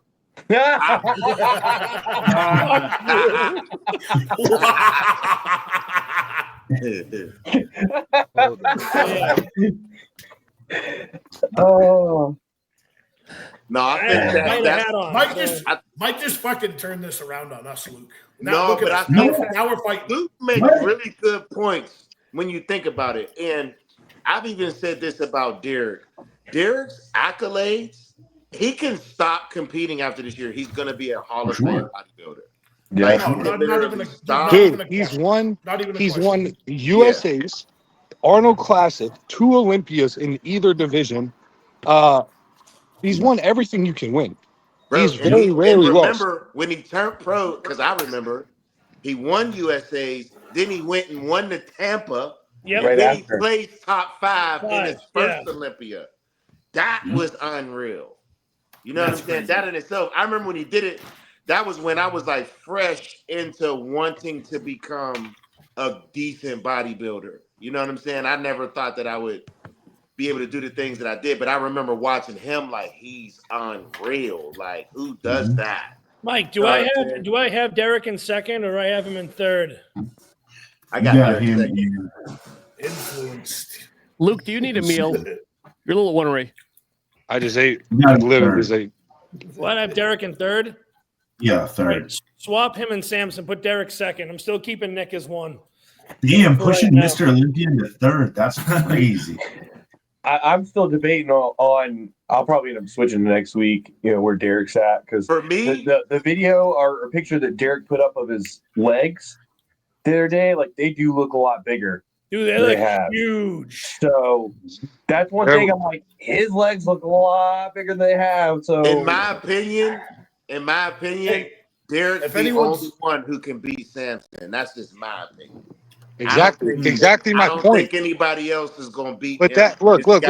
I think it's 100% Samson and Derek's show. But what I'm hearing is it's Nick and Samson and then Derek and Hadi. Like that's what most people have. People are excited that Nick is back, and until he's on stage, with that's my point. We don't. Luke, I don't disagree with you because I think Samson and Derek are more comparable shape-wise, and I think structure-wise, Hadi and Nick are more comparable. Like, so I get you on that. Yeah. I think that I honestly think that I think that depending on how other people look, I think Samson, Nick, or Derek have a chance of winning the show. I'm just putting Nick. I just put Nick in first because that's not what I think might happen, but that's what I want. That's what I'm picking because I want to just see Nick win. The only reason I think this way is because I feel like Nick is going to be on stage. I know what you're saying. Like, he might lose some of the midsection and everything like that, but putting a 5'7", 280-pound guy who's absolutely conditioned to the fucking gills and has a monstrous size is going to be so overwhelming for the other three that it might not turn out in the other three's favor. Here's the thing, though, Brendan. Here's the thing. Like, he's early, bro. Nick's 5'7". Right? 5'7". But like, here's the thing. Like Samson, just being the structure that he has, Nick's not. Nick's. I don't think Nick's ever going to overwhelm somebody in size just because he's not tall like Samson is. Samson just takes up physically more space. Mm-hmm. You know what I mean? And his waistline, bro, he's aesthetically, when he walks out, your eyes go directly to him. And the way he looked at that guest posing, man, that waist looked like snatched in. Yeah. Mm-hmm. For sure. I've stood next to him, shook his hand, met him. That's a big motherfucker, bro. You know what I'm saying? Like, his hand, bro, when he shook my hand, I was like, what the fuck, bro? Like, baseball man. Did it feel like you were a little kid taking an adult hand? Like, oh. Yes. Dude, when I met Ronnie Coleman back in 2003, when I was like 18 years old and like 150 pounds, his hand literally just went over my whole hand. That's great. That's great. That's the thing. That's why I say Samson just can't play the size game. Like, he needs to be conditioned if he wants to win. Now, if he wants to play the size game, I don't see him beating Derek. No. Sean, you had a really good question or topic, I guess, about machines versus free weights. I think that's something to hit on here at the end, especially since we have two really, really fucking strong guys here. You both. Yeah. Definitely both. But you could do some crazy training with all free weights. I don't think you can do all machines on anything. At some point, it's got to be your body grabbing it, your CNS grabbing it and moving that weight to trigger some sort of hormonal response. I'm gonna put at some point in your career, at least. Maybe later on, guys are so big they can just pump up on machines. But to get that growth ever moving in the first place, you need free weights. The question more is, with equipment consistently evolving, are we making it too easy to train? But is it always evolving? I mean, some of the stuff they're coming out with now, yeah, it looks cool, but it's some of the older machines just fucking feel better. Yep, yeah. Agreed. Mm-hmm. I ain't gonna lie. Like, some of the old machines are still they hit so much better than some of the new shit does. Like, because some of the new shit is like too easy.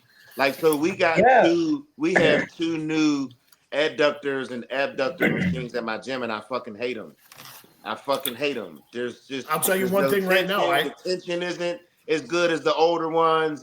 They're shit. They're brand fucking new, look phenomenal, but they're shit. Mm-hmm. Yes. This is exactly why I like training where I'm training.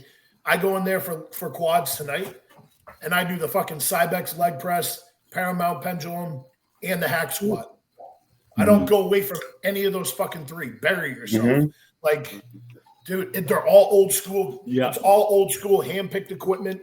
You know you're going to bury yourself, but you know you're actually going to feel it when you are fucking done with it. Mm-hmm. Yeah. That's what I look for. With the I don't right want shit. something that's going to – you don't want something that's going to be fucking, oh, I'm going to try this out, and you don't feel any connection. You're not getting a pump, and then you walk out and you're like, did I even just do a fucking leg day? Like, what the hell's going on here? Like, I know I'm sore when I walk out of there. But is it good or bad, though, that a lot of these machines are doing more isolation? You know, let's have a machine for rear delts. Let's have a machine just for, the long head of the bicep versus more compound stuff. Okay, so my personal opinion on this, and I'm not speaking for everyone here, but I don't think you can really get to that point and that level until you've been bodybuilding for like 10 plus years, or you're like you're at a pro level where you've been competing as a pro bodybuilder for years and years and years, and you need to find newer ways to get more connection. Mm-hmm. That's just my personal opinion. Yeah, I think the bread and the butter you need to stick to. At some point, you're going to just be as strong as you're going to be. Yeah. Exactly. You know what I'm saying? You need to find those new ways to do stuff like that.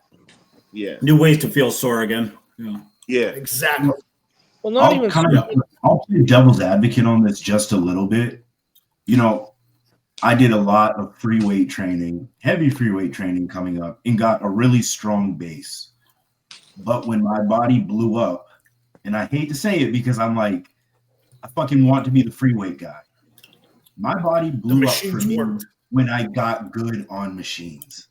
Yeah, and absolutely. I fucking like.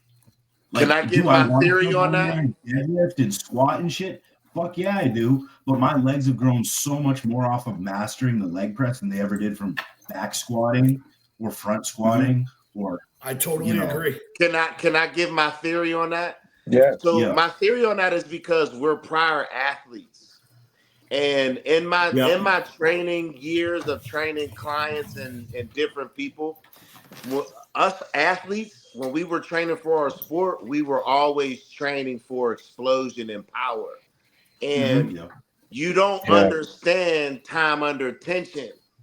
So when we're training heavy compound movements, we don't understand how momentum is helping us move the weight. So we get stronger. Yeah.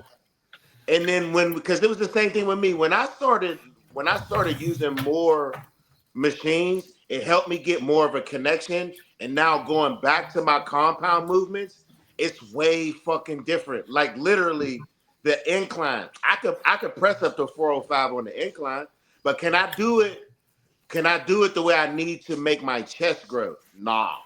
Exactly. Do it like a West Side barbell guy. I had to lighten that weight, and I had to give myself an ego check. You know what I'm saying? Because if I just want to move it, I can move it.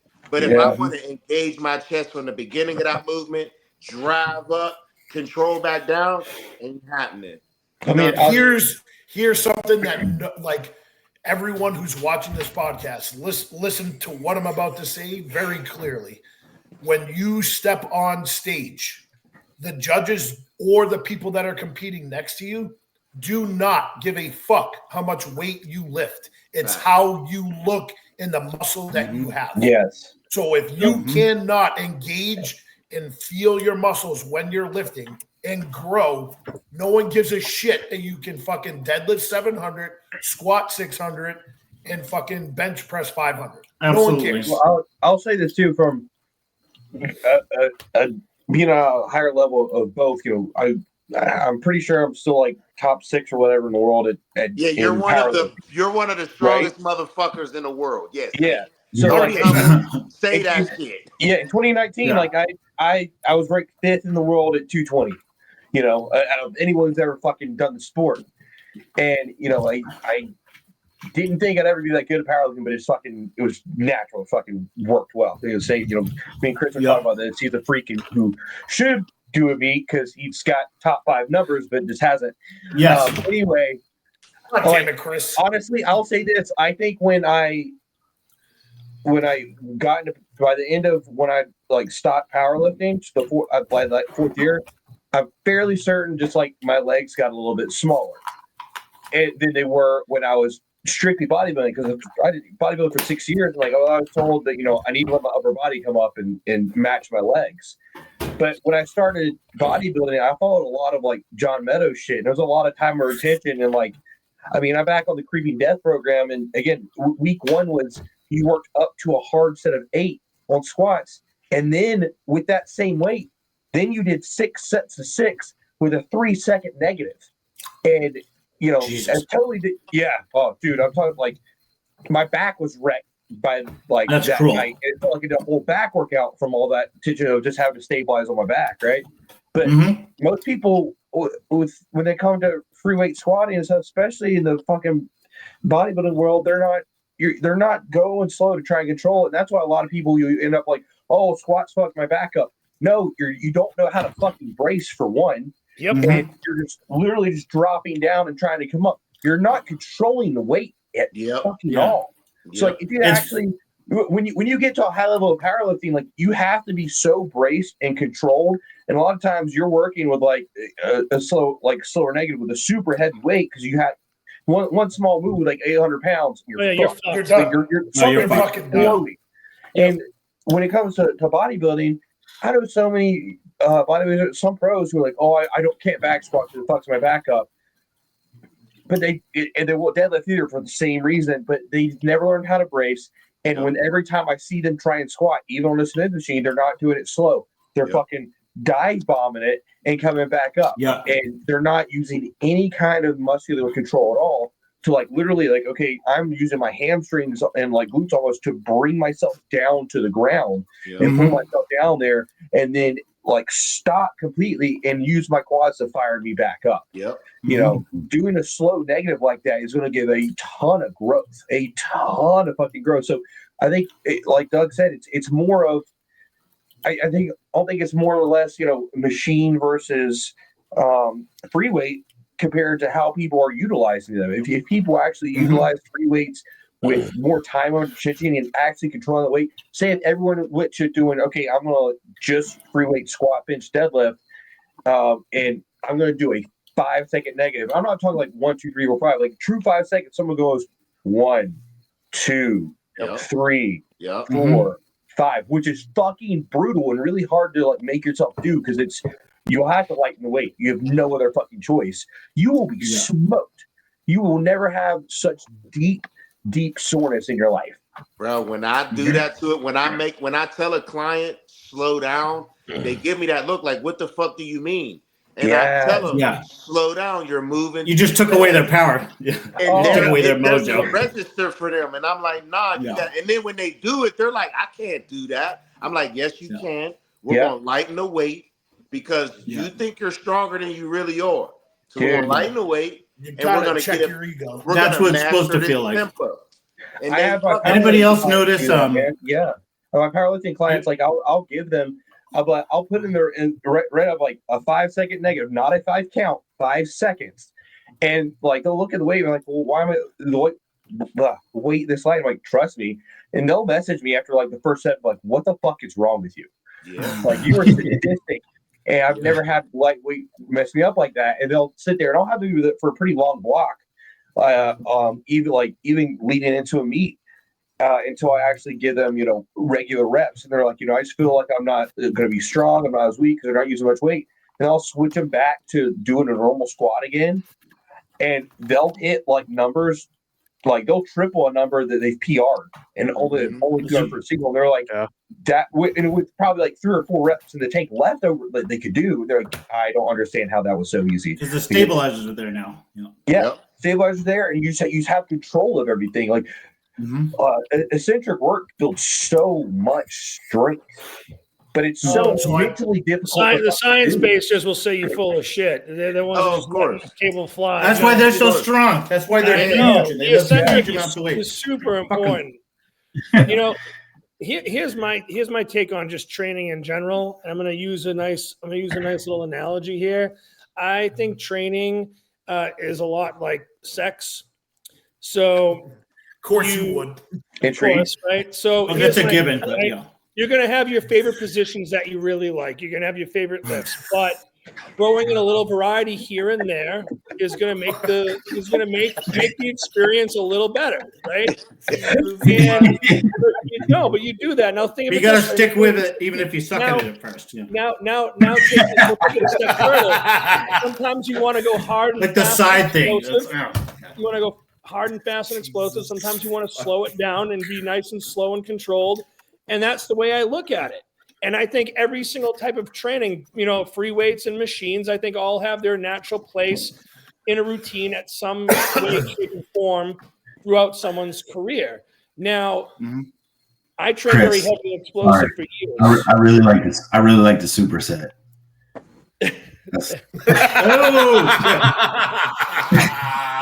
Can I work in with you?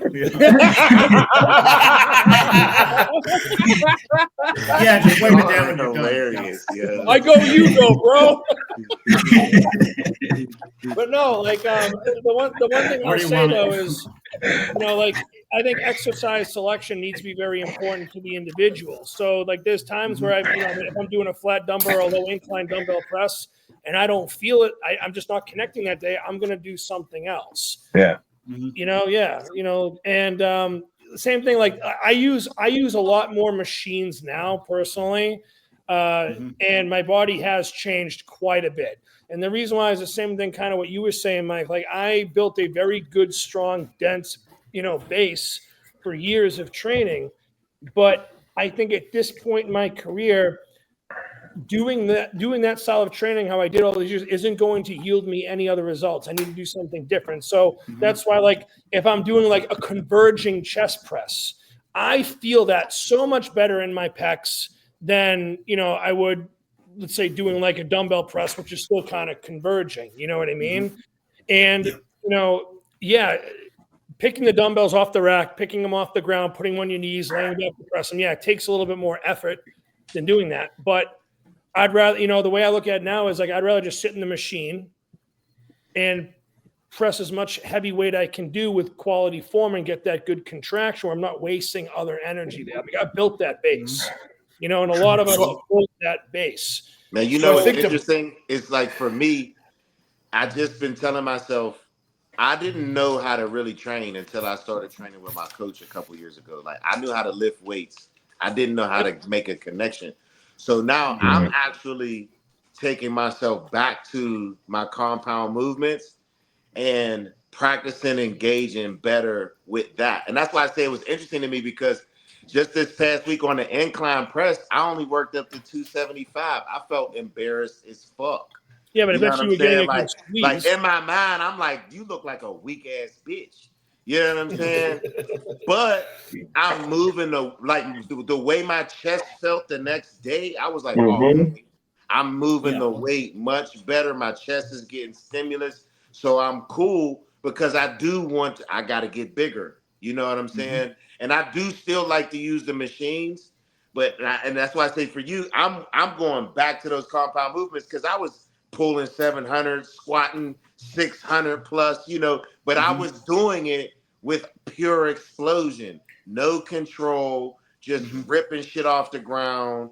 I was allowing myself to sink straight down into my squat, not really controlling the weight. So I'm kind of like excited now to work my way back up to my numbers with supreme control. I think the reason why people nowadays don't really care much for free weights is because you gotta have a little bit of discipline when you're doing them. When you're doing free weights. You know what I mean? Like when you're on a Smith machine or any sort of machine, like there's a fixed motion that machine does, or the Smith machine does. When you have dumbbells or a barbell, like you don't have that strict form. You have to. It's up to the lifter to actually create that strictness and control when they're doing it. I flat benched the other day. I haven't flat benched in 2 years. And that was the best flat benching ever felt on my pecs. Like everything was deep, controlled, squeeze. Like it felt incredible. It is different when you switch it, man. And I'll never forget, after I did the Olympia and I came back to Pittsburgh with my coach, we hit a press day, a chest day. And this was back when I was just throwing the weight. So we're doing flat bench dumbbells. I work up to the 180s, and I see him smirking the whole time, but I'm just not paying it no attention. And I remember I grabbed the 180s and I start pressing them. He's like, put them back. And I'm like, why? He was like, because you're using your whole body to move the weight. Made me go grab the 80s. He pinned my shoulders to the bench. He said, now press with just your chest. Totally different. And it was like it clicked. I'm like, damn, all these years, I'm using my delts, I'm using my whole body to move the weight instead of allowing my chest to work. Now, see, here's the thing, Dougie, right? Now, I can still press 180s. And if I lean back with those things, those aren't going to be moving super fast. Like the weight itself is going to force me to be slow and controlled just because I have to exert that high degree of voluntary effort there. And I don't think there's anything wrong with doing a dumbbell press that's going to incorporate anterior delts and triceps in the movement as well. It's just like you're still going to grow from that. And that's why I think free weights are still really good. It just depends on how the practicality, how you're using them in your routine. You know what I mean? But like, I do a back off set. I do 180s and I do a back off set with, let's say, like 140s or 130s. My control is going to be 10 times better with those. And I'm still going to get, probably just a better squeeze, than the 180s. So I think they do have I think that type of training does have its time and place, but like if you're trying to strictly just target chest, then I think it'd be more advantageous to lose the ego, lower the weight so that you are in full control of the weight. That's what most people can't do. It's like when Ranson said, most people, because I if I'm gonna train you, I always tell people, you came to me for me to help you. I don't know where people get a trainer and try to tell a trainer how to train them. And if you want somebody to work with you to teach you how to grow muscle, because dudes love to say, man, that's too light. And it's like, bro, you're not even connecting. Dude, I'll tell you a way to like really show this too. The program on right now, yesterday's fucking chest day. Hammer strength flat, the one where you're actually going to upright. I love that one. True flat, yep. Throw one mini band on each side of it and see how much fucking weight you're doing then and see how destroyed your chest feels. Like, that's a good machine, but you throw a mini band on there. I had that's a machine I'd probably have at least like 4 plates on normally, right, to use. I had 2 plates and a 5 on there with a mini band, and it was a struggle to get 8 reps with. And the pump in my chest and the soreness I have in my chest like today is wild. Because I mean, just that band on there and having that tension that's trying to come back on you the entire time is a whole other stimulus that you're not used to. And it's actually making you engage throughout the entire movement, not just certain parts of it. And it's like, because normally you can just, you're using your triceps on the bottom, you can get a good squeeze. But when you're having to squeeze from the very beginning with your chest to also fucking get it up and use your chest to control it to keep that band from slamming the weight back on you too, man, that is totally different. I also want to add another experience too. So, when I was in Miami last week, the hotel had a really good gym, but it wasn't, they didn't have any plate loaded machines. It was all like the pin loaded stuff. So, Ashley and I trained there a couple times, and, the machines were light. So I'm like, okay, how can I make this more difficult? And what I did was I was doing 3 to 5 second negatives. And I was doing like 2-3 second positive concentrics, and then I was holding that squeeze at the top if I was doing like a press or something. Yeah. I'll tell you this, I was sore for 2 days afterwards, and the pump I got was absolutely mind-blowing. So it's one of those things. It's like, you simply put, when you're lifting, you need to let the weight work for you, not let the weight work you. You know what I mean? Yeah. Like you got to get it. You need to use it as a tool for what you're trying to do. Not let the weight controlling you just by the sheer poundage that you're lifting. Exactly. Right. To summarize this whole topic, it's whether you are free weight, dumbbells, barbells, squatting, back squatting, whatever the case may be, you're using machines. The bottom line is connection. Nothing else matters. In bodybuilding, it is what you look like on stage. And in powerlifting, it's how much you can lift. So it's completely different. Yeah. So if you like Chris said, and I've always said too, if you can't check your ego at the door and you can't focus on how you're lifting it, rather by how much you're lifting, then you need to reassess what you're doing. It can be different on different body parts too. Like on exactly. back. Yeah. I'm not gonna get anything going unless I know I need some heavy barbell rows and heavy deadlifts to really feel and make my back sore and punished. If it's all machines, it's like I can work my way around it. Once it's smoked from that other stuff, I can get on machines and pump them up. And then biceps, it's the complete opposite. Like anything with a dumbbell, my body will just cheat it.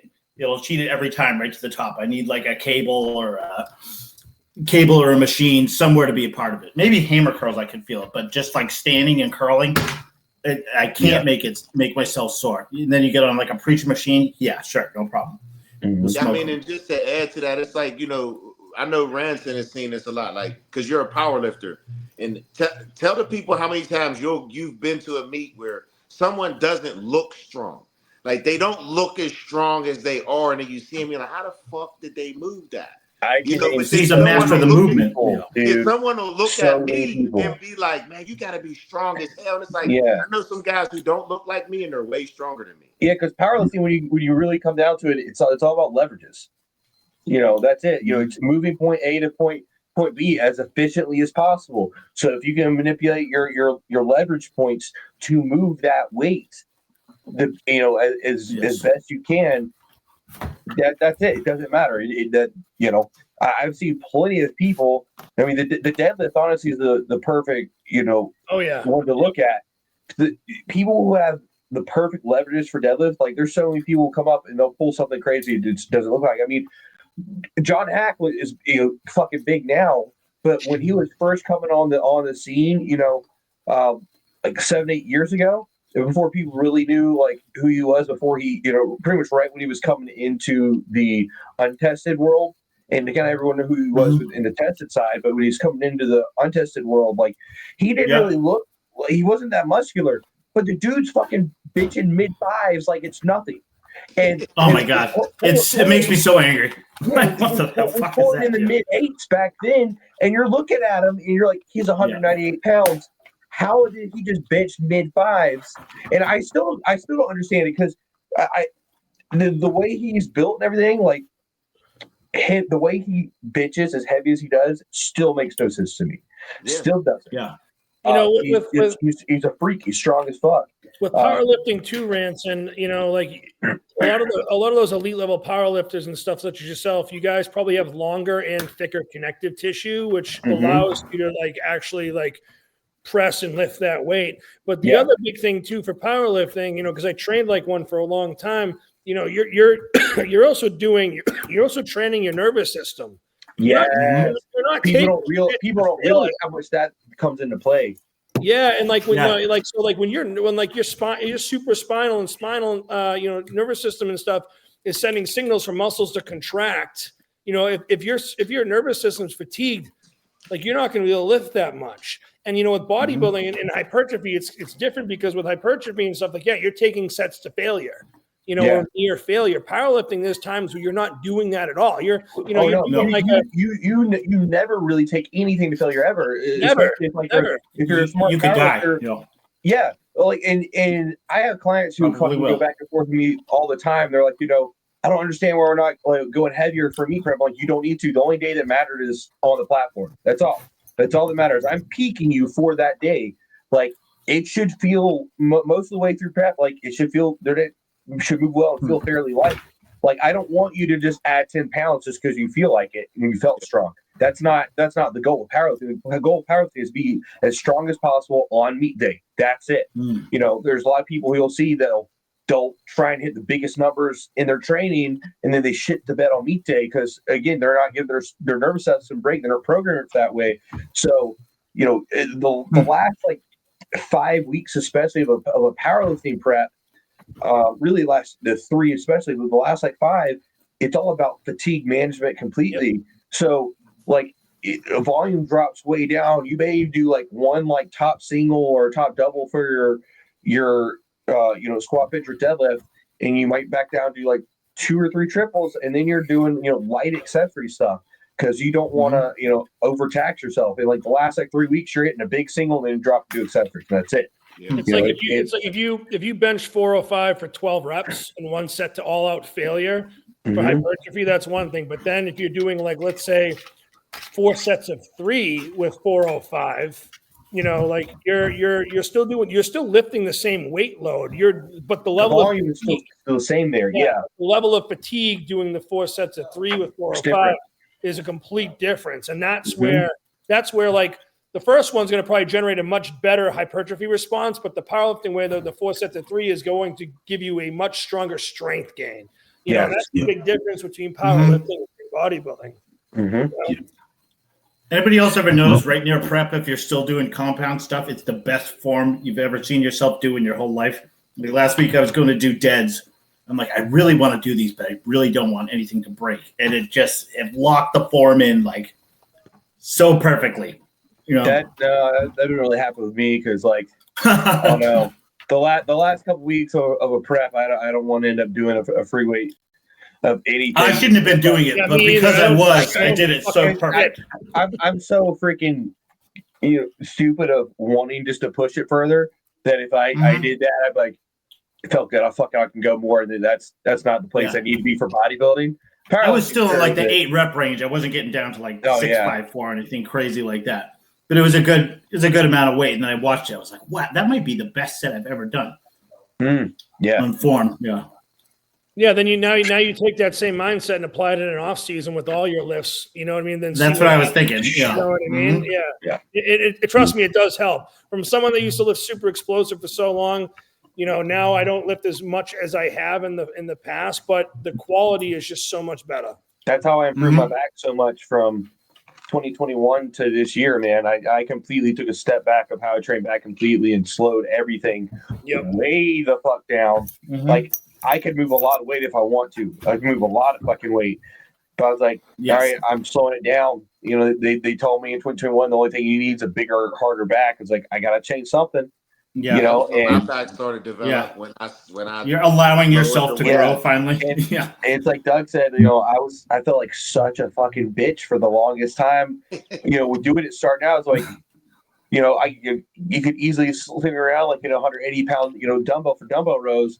And then I switched to doing, 65 pounds with just like bent over with two hands at the same time and wrecking myself for 8 reps. It's like, how is this so heavy?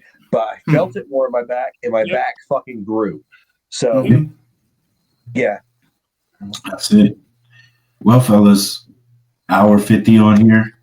Yeah, man. I know. I had to get back on. I've been off for the past couple of weeks, so it was good to hop back on and chop it up with you guys and with Ranson on here, man. Hell yeah, man. Well, wait, Mike. You got something big coming up Saturday, don't you? You want to make an announcement? Me? Yeah. On Saturday? Yeah, Saturday the 4th, don't you? October 4th? Oh, no. I have a wedding I'm going to. Aren't you guest posting as the main show the 4th? No, it's the 18th. 18th, baby. Oh, my bad. Missed the 4th. I got big problems. I got to change my hotel reservations. and take a different week off of work. Yeah. Missed the 4th. We all got problems. Yeah. Go around there, Mike. We'll finally be on the stage together again. That's right. I'm excited, man. I'm excited. That's where we met. We did this show in Connecticut where I had no position being there. They canceled the Patriot Cup, so we just jumped in like 9 weeks early. Like, fuck it, yeah, just go storm the gates. Like that was the phrase. It was an awful idea. Anyways, I watched him walk into the hall, still in a champion crew neck. I was like, yeah, this day's definitely long gone. This is over. But I met Mike. And he's been one of my best bodybuilding friends ever since. So it was awesome. Yeah, man. Likewise.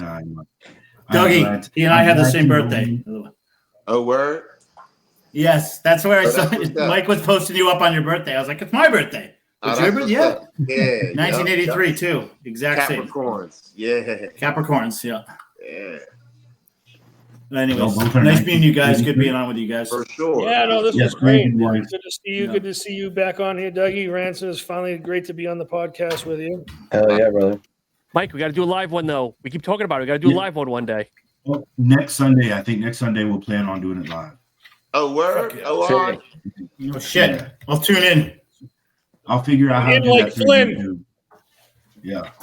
All right, fellas. All right, guys. Be well. All right, baby. You guys enjoy everybody. your night. Yeah, later. Yeah, good one. God bless.